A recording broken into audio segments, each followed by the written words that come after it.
પોરબંદર જિલ્લા કોળી સેના દ્વારા શરદ મહોત્સવનું આયોજન કરવામાં આવ્યું હતું। પોરબંદરની ચોપાટી પાર્ટી પ્લોટ ખાતે યોજાયેલ આ રાસોત્સવમાં કોળી સમાજના લોકો તેમજ આગેવાનો મોટી સંખ્યામાં ઉપસ્થિત રહ્યા હતા।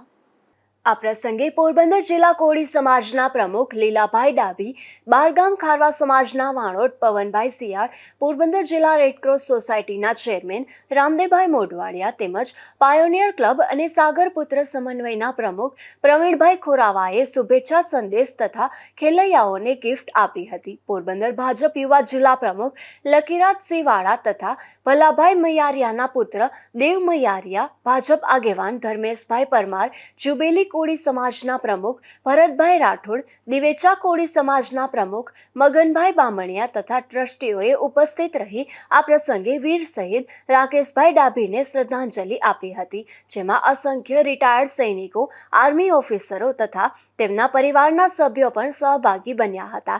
સાથે સાથે કોળી સેના વિપુલ વાઘેલા તથા ગયા વર્ષે વિજેતા બનેલ કૃષ્ણાબેન, જે જુબેલી કોળી સમાજના પ્રમુખ ભરતભાઈની પુત્રી, અને હરિબાપા બામણિયાને પણ શ્રદ્ધાંજલિ આપવામાં આવી હતી। આ પ્રસંગને સફળ બનાવવા માટે પોરબંદર જિલ્લા કોળી સેનાના પ્રમુખ મનોજ મકવાણા, પ્રફુલ બામણિયા, પરેશ મકવાણા અને મયુર બામણિયા સહિતના યુવાનો તથા કોળી સેના મહિલા ટીમ સહિતનાઓએ જહેમત ઉઠાવી હતી। અશોક થાનકી, ગુજરાત ન્યૂઝ, પોરબંદર।